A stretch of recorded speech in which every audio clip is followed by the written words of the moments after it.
수험생 여러분 안녕하세요. 2023년 제2회 기출보건문제에 대한 해설을 시작하겠습니다. 1번 문제입니다. 산업재해 예방을 위하여 종합적인 개선 조치를 할 필요가 있다고 인정되는 사업장의 사업주에게 고용노동부 장관은 안전보건 개선 계획이라는 게 있습니다. 이걸 시행하라고 명령할 수 있는데 여기에 해당되는 사업장의 종류를 적으시오. 요거는 그 산업안전보건법에 나오는데 요즘 들어 산업안전보건법을 비롯한 고시에 대한 시험 문제가 자주 출제되고 있다는 것을 여러분들이 좀 기억하시고, 기출문제에 나오는 그러한 산업안전보건법에 관련된 문제는 꼭 다 숙지하셔서 실기에 대비하셔야 됩니다. 자, 여기에 그 안전보건 개선 계획을 시행하라고 명할 수 있는 사업장의 종류는 산업재해율이 같은 업종의 규모별 평균 산업재해율보다 높은 사업장.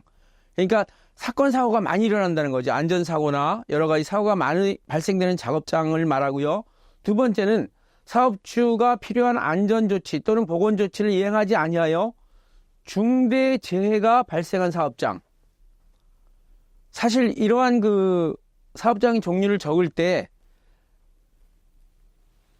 요렇게만 적어도 돼요. 요렇게만 적어도 되고, 앞에 걸 원래 법에는 처음부터 다 적혀져 있습니다. 그리고 세 번째는 대통령으로 정하는 수위 이상의 직업성 질병자가 발생한 사업장. 요거는 앞에 걸 좀 적어줘야 되겠죠. 그 다음에 마지막으로 유해인자의 노출 기준을 초과한 사업장. 이러한 네 가지의 사업장에 대해서는 고용노동부 장관이 사업주에게 안전보건 개선 계획을 시행하라, 이걸 명령할 수 있습니다. 이 명령을 어길 시에는 또 거기에 따르는 여러 가지 벌칙이나 과태료 이런 조치들이 있다는 걸 꼭 알아주시길 바랍니다. 2번 문제입니다. 산소 부채에 대하여 설명하고 근육에 공급되는 에너지원 두 개를 적으시오 했는데, 이 산소 부채 시험에 잘 나옵니다. 악시전 데트, 즉 산소 빛이죠. 산소 빛. 이건 뭐를 의미하냐면, 제가 일상적으로 들어 마시는 공기 속의 산소 양보다 더 많은 활동을 했을 때 산소가 부족하게 돼요.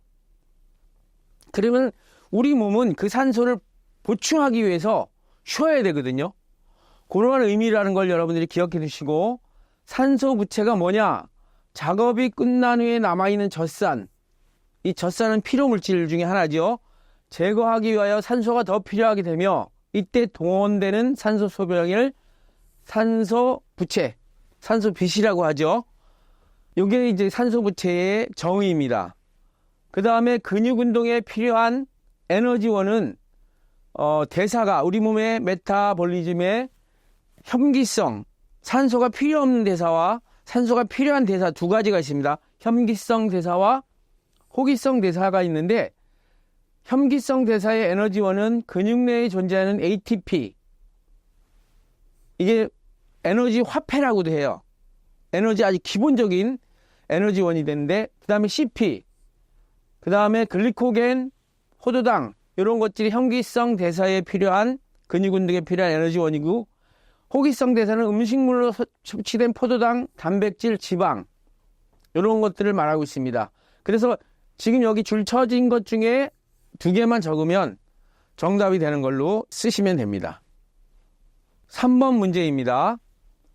공기 역학적 직경. 우리 산업위생에서는 그 공기 중에 떠 있는 입자의 직경을 다 이 공기 역학적 직경으로 나타내고 사용하고 있습니다. 이 공기 역학적 직경에 대한 정확한 정의는 뭐냐면, 대상 분진과 침강 속도, 즉 공기 중에서 떨어지는 이 속도와 같아야 돼요. 그 다음에 밀도가 1g/cm, 1g/cm는 뭐냐면 물하고 똑같은 밀도를 가진 그러한 것입니다. 그래서 요게 킬로그램으로 고치면 1000kg/세제곱미터랑 같은 것이죠. MKS 단위로 고치면 그러한 그 단위 환산 문제도 확실히 기억해 주시길 바랍니다. 그리고 형태가 구형이어야 돼요. 완전한 구형이어야 됩니다. 그러한 형태를 지닌 분진의 직경을 우리가 공기역학적 직경, 공기 속에서 움직이는 입자의 입경이다, 이렇게 생각하시면 됩니다. 이 문제는 출제가 제가 볼 때 한 3년에 한 번씩 계속 출제됐던 것 같아요. 그래서 확실히 알아두시길 바랍니다. 4번 문제입니다. 다음 조건에서 상대 위험도를 계산하고 그 값의 의미를 적으시오 했는데, 이 상대 위험도는 비교 위험도라고도 합니다. 또 상대 위험비라고도 하는데, 2020년 이후에 이러한 상대 위험도의 계산 방법에 대한 문제가 가끔 나오고 있으니까 확실히 알아두시길 바랍니다. 조건은 비노출군 발병률이 1.0이고 노출군 발병률이 2.0이다. 이 노출됐다, 노출 안 됐다, 이건 뭐냐면 어떤 오염물질에 노출되느냐 안 되느냐, 이런 걸 말씀드리는 겁니다. 그래서 비교 위험도는 비노출군의 질병 발생률분의 노출군에서의 질병 발생률로 나타나기 때문에 이 주어진 조건 1.0, 2.0을 대입하면 2가 됩니다. 그러면 이 값의 의미는 뭐냐면 1보다 크죠. 2가 1보다 크니까 위험의 증가를 의미하고 있습니다. 그래서 정답은 위험의 증가를 의미한다 그랬는데, 이 밑에 그러면 이 상대 위험도가 1일 때 또 1보다 적을 때를 말하는 건데, 1일 경우에는 노출과 질병 사이 연관성은 없다. 그리고 이 3번은 이 부등호가 잘못되어 있습니다. 책에도 잘못되어 있으니까 수정하시길 바라고요. 상대 위험비가 1보다 적을 경우에는 질병에 대한 방어 효과가 있음을 의미한다. 이 세 가지 조건을 여러분들이 잘 파악하셔가지고 상대 위험도를 구한 다음에 그 값이 1이냐, 1보다 크냐, 1보다 적냐, 이런 걸 따져가지고 그 의미를 갖다가 꼭 암기해 주시기 바랍니다. 5번 문제입니다. 유해물질인 스타이렌의 기준치가 초과하였을 때 언제 다시 재측정을 하여야 하는가? 요거는 산업안전보건법 시행규칙 제190조에 작업환경 측정 주기 및 횟수가 있습니다. 거기에 보시면 이제 사업주가 작업장 또는 작업 공정이 신규로 가동되거나 변경되는 등으로 작업환경 측정 대상 작업장이 된 경우에 그날로부터 원래 30일 내에 작업환경 측정을 하고 그 후 반기, 즉 6개월 만에 1회 이상 정기적으로 작업환경 측정을 해야 되는데, 이 별표에 스타일이 나옵니다. 이러한 경우에는 3개월에 1회 이상 작업환경 측정을 해야 한다. 이러한 단서 조항이 붙어 있습니다. 그래서 이 첫 번째 해당되는 경우입니다. 화학적 인자의 측정치가 노출 기준을 초과하였을 경우, 즉 이 별표 21에는 스타이렌을 비롯한 여러 가지 유해 물질이 나오는데 그 중에 하나가 스타이렌이거든요. 그래서 정답이 그 측정일로부터 3개월에 1회 이상 작업 환경을 측정을 해야 되는 것이 재측정하는 그러한 내용입니다. 6번 문제입니다. 음향 출력 1.2W인 소음원으로부터 35m 되는 지점의 음압 수준은 몇 데시벨이냐? 요 단서가 굉장히 중요합니다. 무지향성 정음원에다가 자유공간 기준이다 그러면 이 음원, 발생 음원 자체가 뭐냐면 정음원이 공중에 떠 있다는 거예요. 공중에 떠 있을 때의 음압 레벨 SPL은 이 공식 외워두셔야 됩니다. 음향 파워 레벨 PWL-20로그R-11입니다. 만약에 이게 자유공간이 아니라 뭐 어떤 바닥에 놓여 있을 때는 똑같은 공식에 요거 -8을 해주는 거예요. 그래서 지금 여기서는 자유공간이라 그랬으니까 PWL 공식이 이렇습니다. PWL 공식이 10로그 10의 -12승분의 와트입니다. 그래서 10의 -12승분의 와트 1.1을 대입하면 여기 PWL이 나오거든요. 음향 파워 레벨. 요게 PWL입니다. 그리고 35m 떨어져 있다 그랬으니까 20로그 요 떨어진 거리 35 -11. 요걸 계산기로 계산을 하면 79데시벨입니다. 우리가 데시벨을 표현할 때 79.4다 그러면 79고요. 79.5 하면 80으로 나타나는 것이 보통 데시벨을 표현하는 것입니다. 그래서 지금 요 계산은 79데시벨로 나왔죠. 자유공간에서 점음원의 거리에 따른 음압 레벨 PWL-20 R -11 반자유 공간이면 저게 3이 줄어들어서 -8. 그러면 이게 -8이라는 건 뭐냐면 요 11보다 3데시벨 더 커지죠. 덜 빼주니까. 그래서 자유 공간에 있을 때보다 반자유 공간에 있을 때가 소리가 더 크게 들린다 이렇게 생각하시면 됩니다. 7번 문제입니다. 유해 화학물질을 사용하는 작업장에 비치해야 할 항목을 3가지 적으시오. 유해 화학물질을 사용하는 그러한 사업장에는 화학물질 분류 및 경고 표시를 꼭 해야 되고요. 그 다음에 MSDS를 작성해야 되고 유해 화학물질의 식별 정보를 표시해야 되는, 요거는 어디에 있냐면 화학물질의 분류, 표시 및 물질 안전보건 자료에 관한 기준에 이러한 3가지를 비치하라. 이것도 하나의 법에 나오는 그러한 항목이기 때문에 꼭 외워두시길 바랍니다. 8번 문제입니다. 근골격계 질환 작업 관련성 위험 요인을 4가지 적으시오. 이 근골격계 질환에 대해서 굉장히 시험 문제에 많이 나오고 있습니다. 확실히 알아두시는데, 작업 관련 위험 요인은 무리한 작업 자세, 반복적인 동작, 부자연스러운 작업 자세, 과도한 힘의 발휘, 높은 반복 및 작업 빈도, 부적절한 휴식, 날카로운 면과 접촉, 그다음 기타 원인으로 진동, 저온 등이 있다. 그래서 요거는 이제 법에도 근골격계 질환의 작업 관련성 요인 나오고 있습니다. 그래서 이것도 잘 암기해 두시길 바라겠습니다. 9번 문제입니다. 다음 대상 유해인자를 취급하는 근로자의 특수 건강 진단의 기본 주기를 적으시오. 이외에서도 특수 건강 진단의 기본 주기 또는 시기에 대해서 나와 있지만, 자, 디메틸 포름아미드, 염화비닐, 성면 요 3가지에 대한 내용인데, 보통 기본 주기는 디메틸 포름아미드는 6개월, 염화비닐 6개월, 성면은 12개월. 지금 우리가 2회인데 1회 때 그 기출문제를 한번 다시 확인해 보시면 표에 여기 정확하게 나오고 있습니다. 그래서 요거는 단순 암기인데 모르면 못 쓰니까 여러분들 확실히 암기해 두시길 바랍니다. 10번 문제입니다. 미국의 NIOSH 미 국립산업안전보건연구원이에요. 저게 이제 거의 미국의 앨리스 해밀턴이라는 분이 산업위생에 관한 그 연구와 업적을 많이 남겼기 때문에 해밀턴 연구소라고도 이제 별칭이 있는데, 여기에서 권고 중량물 한계 기준 또는 권고 기준인 RWL이라고 있습니다. 여기에 계산식에 포함된 각종 개수 6가지. 자, 여기 이 식이 있는데요. RWL 킬로그램은 23에다가 하나, 둘, 셋, 넷, 다섯, 여섯. 요 6가지를 전부 다 곱하는 것입니다. 나누거나 뭐 빼기가 없고요. 전부 다 곱하는 것입니다.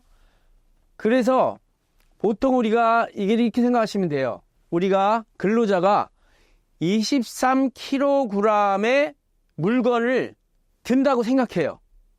물건을 들 때 여러 가지 변수가 있어요. 즉, 첫 번째는 HM, 수평거리가 얼마만큼 움직이느냐. 그 다음에 VM, 이거는 작업자와 물체의 휴식거리를 얼마만큼 고려하느냐. 세 번째 DM, 물체를 이동시킨 수직거리를 권장 중량 한계에서 고려하기 위한 개수. 그 다음에 AM은 비대칭 개수, FM은 빈도 개수, CM은 커플링 개수. 이런 식으로 다 6가지의 하나의 개수가 있습니다. 근데 제가 생각할 때는 이러한 6가지 개수가 1보다 적거나 큽니다. 그래서 23을 기준으로 이 다 곱해가지고 거의 1보다 이러한 개수들이 작습니다. 뭐 HM, VM, DM, AM, FM, CM 이게 1보다 거의 작습니다. 그래서 원래는 몸에 무리가 가지 않고 물건을 들 수 있는 게 23kg인데 이게 적으니까 점점 어떻게 되겠어요? 이 23이 줄어들겠죠. 왜냐하면 그러한 물건을 들어올리고 수평으로 움직이고 비틀리고 그 다음에 손잡이가 있느냐 없느냐 이러한 여러 가지 그 다음 몇 번을 드느냐 이런 거에 따라서 RWL 권장되는 그러한 권고 중량물 한계가 점점 낮아지는 거죠.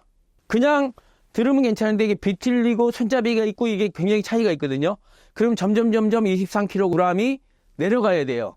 그래야지 작업자가 근골격계 무리를 주지 않고 작업할 수 있다. 이렇게 이제 생각하시면 돼요. 그렇지만 요게 지금 여기서는 이제 6가지를 적고 간단히 설명해라 그랬는데 어떤 시험 문제에서 보면 요 값들이 다 주어져요. 이 값들이 다 주어지고 여기 23에다 곱해가지고 이게 얼마냐 물어보는 계산 문제도 있기 때문에 여러분들이 요 식은 무조건 다 곱한다. 그리고 하나하나의 개수가 어떠한 의미를 띠고 있느냐 그러한 것도 여러분들이 확실히 알아주시길 바랍니다. 시험 문제 자주 출제되는 그러한 항목 중에 하나입니다. 11번 문제입니다. 다음은 작업 환경 측정에 관한 내용이다. 이 세 가지를 설명해 놓고 이것은 무엇에 대한 정의인가 물어봤습니다. 이런 문제가 이제 앞으로 잘 나오는 것 같아요. 제가 볼 때는 1번을 보면 일정한 물질에 대해 반복, 측정, 분석했을 경우 나타나는 자료 분석지의 변동 크기가 얼마나 작은가 하는 수치. 자, 여기서 이제 반복이라는 말 굉장히 중요해요. 그때는 정밀도라고 그러고요. 만약에 참값에 얼마나 접근했느냐, 이건 정확도를 얘기합니다. 지금 여기서는 정밀도고요. 2번, 폐포에 침착하여 독성을 나타내는 물질, 입경이 3.5 마이크로메타, 여기 이제 평균 입경이 되는 겁니다. 입자가 폐포로 들어올 확률이 50%니까 평균 입경이 되는 거예요. 요거는 우리가 RPM, 호흡성 먼지라고 합니다. 만약에 이게 50%가 7 마이크로메타다. 그러면 흉곽성이 되겠죠. 그죠?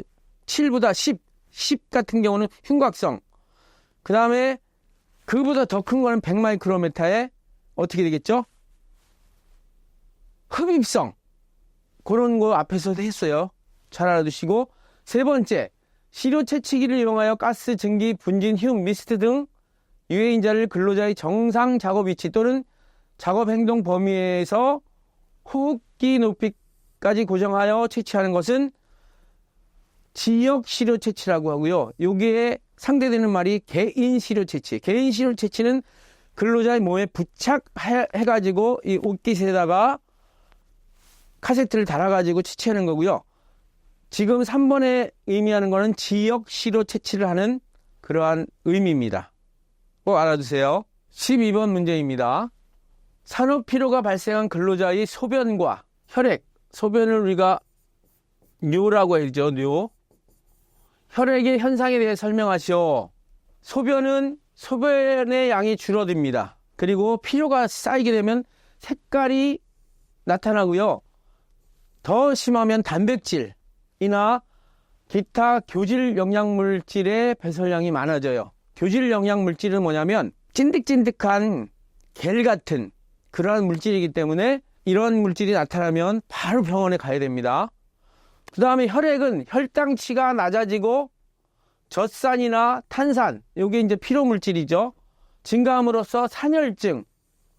산혈증은 뭐냐면 피의 농도, pH 농도가 조금 증가한다는 거예요. 그러한 증상이 나타나는 것을 말하고 있습니다. 13번 문제입니다. 귀마개와 비교하여 기둡개의 장점 3가지를 적으시오. 귀마개는 이어 플러그입니다. 플러그. 그다음 기덮개는 이어 머프입니다. 그러니까 기덮개는 여러분 그 음악 들을 때 헤드폰 쓰죠? 그거랑 똑같이 생겼습니다. 귀마개는 스펀지 형태 이런 식으로 귀에다 쏙 집어넣는 걸 말하죠. 그래서 장점은 기덮개 장점, 귀 안에 염증이 있어도 사용 가능하고요.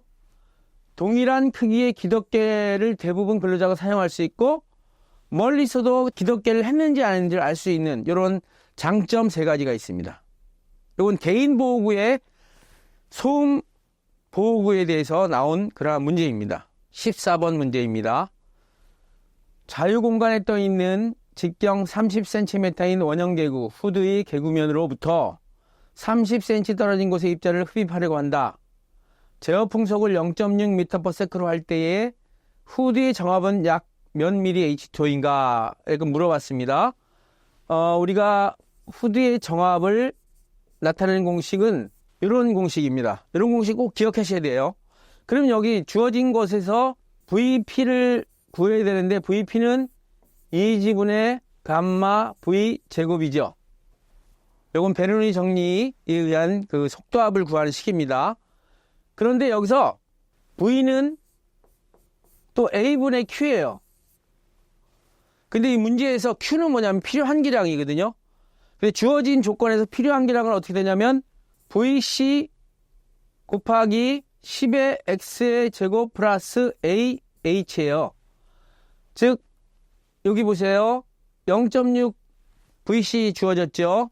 그 다음에 10의 X의 제곱인데 X가 여기 30cm니까 포착 제어 거리. 그래서 0.3의 제곱 플러스 A가 직경이 30이니까 A를 구할 수 있어요. 4분의 파이 D 제곱. 그죠?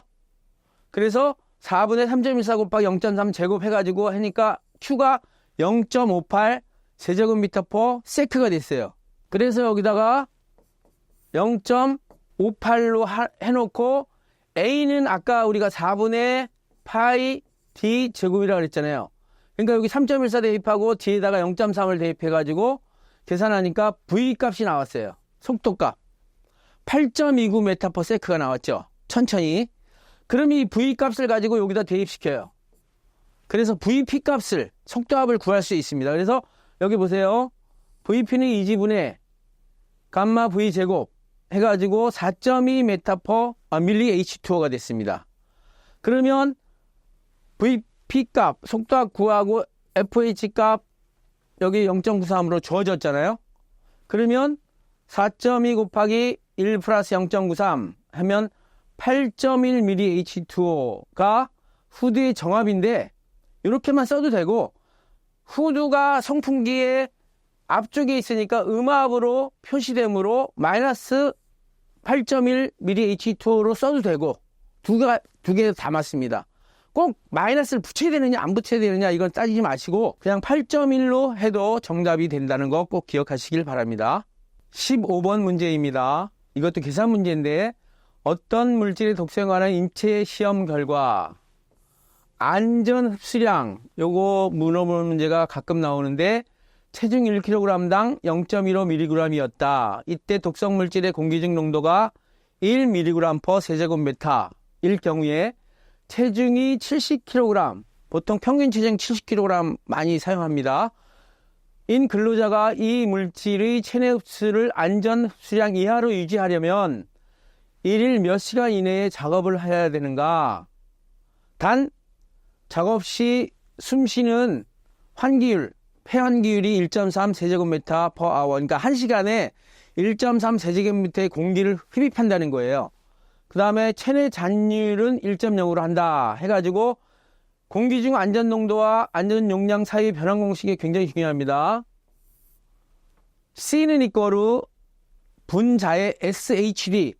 요 SHD가 뭐냐면 Safe Human Dose라고 해가지고 사람에 대한 안전 노출량 하루에 몇 미리그램인가. 그거는 또 어떻게 구하냐면 체중 1kg당 용량에다가 체중을 곱하는 거예요. 지금 여기 체중 70이라고 그랬고요. 그 다음에 1kg당 0.15mg이라고 그랬잖아요. 그래서 0.15에다가 70을 곱한 값이 SHD라는 걸 꼭 기억하시고요. 그 다음에 이제 농도가, 공기중 농도가 C니까 C 대신에 1mg per 세제곱미터를 썼어요. 그리고 지금 여기서 물어보는 문제가 뭐냐면 이 T를 구하는 거거든요. T. 여기 T. 이 T를 구하는 건데 알파가 뭐냐면 지금 폐환기율을 갖다가 BR이라고 해가지고 요 BR 1.3 대입했고요. T는 지금 모르고요. 그쵸? 그리고 폐에서 흡수되는 비율을 갖다 100%를 사용한다 그랬죠? 그러니까 100%니까 1.0을 대입한 거예요. 전부 다 흡수가 된다. 이렇게 생각하시면 돼가지고 요 공식에서 T를 구하는 거예요. 그러면 T가 8시간. 이 사람은 이런 조건에서 8시간 밑으로 작업을 하면 인체에 그 작업하는 독성 물질로부터 안전하다. 이런 의미를 가지고 있습니다. 그러니까 여러분들이 꼭 기억하셔야 될 건 뭐냐면 이 공식 C는 이꼬르 SHD 나누기 알파 곱하기 BR 곱하기 T 이거 꼭 기억하셔서 거기에 따르는 주어진 숫자를 대입해 가지고 T를 구한다. 그런데 꼭 여기서 이런 문제는 C를 구하라 그럴 수도 있고요. 그 다음에 SHD를 구하라 그럴 수도 있고 또 이런 값들을 전부 다 조금씩 변형시켜 가지고 농도나 작업 시간을 구할 수도 있는 그런 문제이기 때문에 요 식만 제대로 알아놓으면 요거에 응용된 다른 문제도 계산 문제도 잘 풀어낼 수가 있다. 이렇게 여러분들이 알아두시면 되겠습니다. 16번 문제입니다. 일반적인 작업 환경 관리의 기본 원칙 이거는 필기에서도 잘 나오고 있습니다. 보통 우리가 대치 또는 대체 똑같은 말입니다. 이 대치나 대체는 물질을 변경하거나 공정을 변경하거나 시설을 변경한다. 여기에 대한 그냥 자세한 설명은 안 해도 기본 원칙만 쓰라 그랬으니까 그 다음에 격리 또는 밀폐 또는 환기 교육과 훈련 요 4가지 영어로도 쓰셔도 답이 돼요. 굳이 한국말로 안 쓰고 영어로 써도 정답 처리를 해줍니다. 17번 문제입니다. 요거는 환기에 대한 계산 문제인데 잘 알아두세요. 전자부품을 납땜하는 공정에 외부식 국소 배기 장치를 설치하라고 한다. 후드의 구격은 400mm 곱하기 400mm. 그러니까 요걸 가지고 가로 세로의 후드의 개구면 면적을 구할 수 있어요. 그리고 제어거리 X를 20cm, 제어 속도를 0.5 m/s라고 할 때 소요 풍량 또는 소요 성풍량, 필요 성풍량 똑같은 말입니다. 보다 후드에 플랜지를 부착하여 공간에 설치하면 소요 풍량을 얼마나 감소하는가? 쉽게 얘기해서 플랜지를 붙였을 때와 안 붙였을 때 여러분 플랜지를 다시 한번 얘기하면 후드가 이렇게 있다면 후드 뒤쪽에서 오는 공기를 막아주는 그러한 이런 판을 플랜지라 그러죠. 플랜지를 부착하면 몇 프로가 감소할 수 있다고요? 25%. 그래서 플랜지 미부착 시의 필요성 풍량은 그냥 인식이 됩니다. 그리고 플랜지가 붙였을 때의 필요성 풍량은 0.75, 25%가 없어졌으니까, 그렇죠? 감소가 됐으니까. 그래서 거기다가 대입 그대로 하면 됩니다. 60에다가 VC가 0.5, 그 다음에 제어거리가 20cm 10 곱하기 0.2 제곱, 그 다음에 개구면의 면적이 400mm 곱하기 400mm니까 0.4 곱하기 0.4 해서 플랜지를 붙이지 않았을 때 16.8이 나왔고요. 플랜지를 붙였을 때 12.6이 나왔습니다.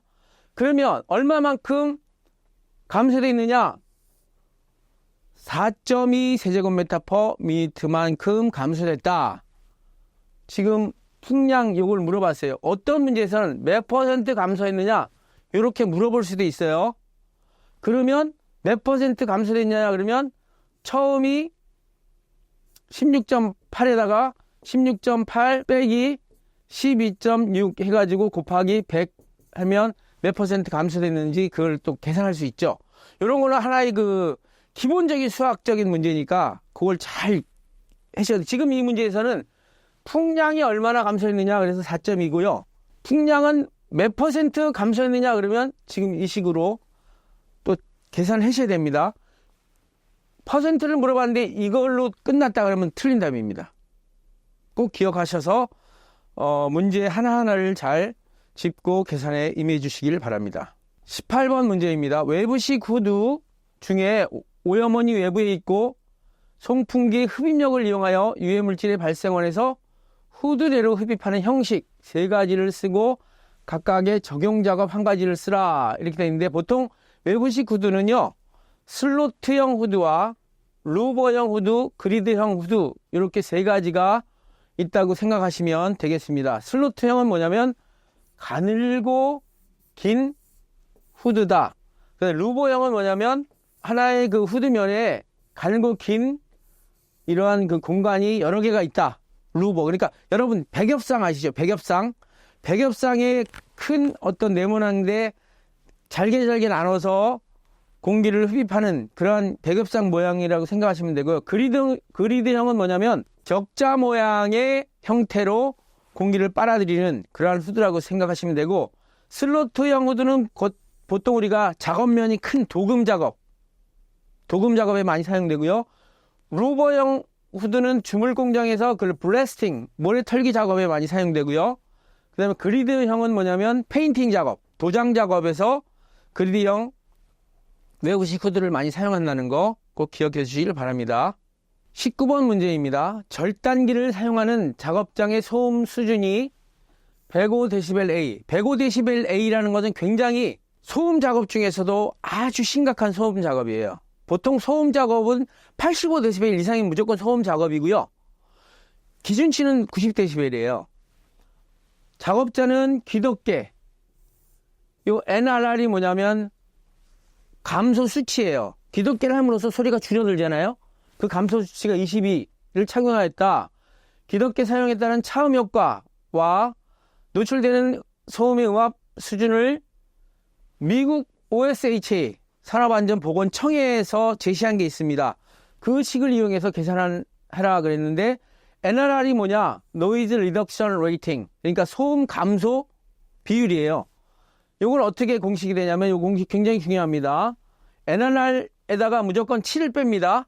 7을 빼고 0.5를 곱하면 그 실제 차음 효과가 나옵니다. 그래서 22에다가 7을 빼고 0.5를 곱하니까 이 사람이 귀덮개를 착용함으로써 실제 나는 소리보다 7.5dB만큼 줄어들었다. 이렇게 생각하시면 돼요. 그래서 원래 105에서 7.5만큼 줄어들었으니까 빼기 105 빼기 7.5 하니까 97.5dBA. 이 소리도 굉장히 큰 거죠. 그죠? 그러면 더 줄이려면 거기다가 귀 마개까지 해야지 소리가 더 줄어듭니다. 귀 마개까지 하면 보통 우리가 한 20dB 정도까지 줄일 수 있다 그러거든요. 그래서 지금 이 상태에서는 97.5dBA만큼 작업장에서 나는 소리다 이렇게 생각하시면 됩니다. 20번 문제입니다. 2023년 2회 기출보건문제 마지막 문제인데요. 음향 출력이 1W로 측정된 소음원의 음력 수준은 아주 간단한 문제입니다. 음력 수준 또는 음향 파워 레벨 똑같은 말인데 공식이 이렇습니다. PWL은 심로그 기준 음향 출력분에 나타나는 음향 출력. 그래서 기준 음향 출력이 우리 귀로 들을 수 있는 게 10의 마이너스 12승 와트만큼 우리 귀가 인지를 하고요. 요거 10의 마이너스 12승 또 있습니다. 그건 뭐냐면 음의 세기에서도 똑같은 10의 마이너스 12승을 사용하고 있습니다. 그래서 10의 마이너스 12승분의 요게 1이니까 122. 요거 계산기로 안 해도 되죠. 10의 마이너스 12승이 위로 올라가면 10의 12승이 되죠. 10의 12승에 12만 앞으로 오면 120이 됩니다. 로그 계산해서. 그래서 120dB 해가지고 계산 문제인데, 사실 이런 문제도 이 값이 뭐 0.1이랄까 뭐 0.5랄까 막 바꿔놓고 이거 물어보는 경우도 있고요. 소음에서는 굉장히 기초적인 문제입니다.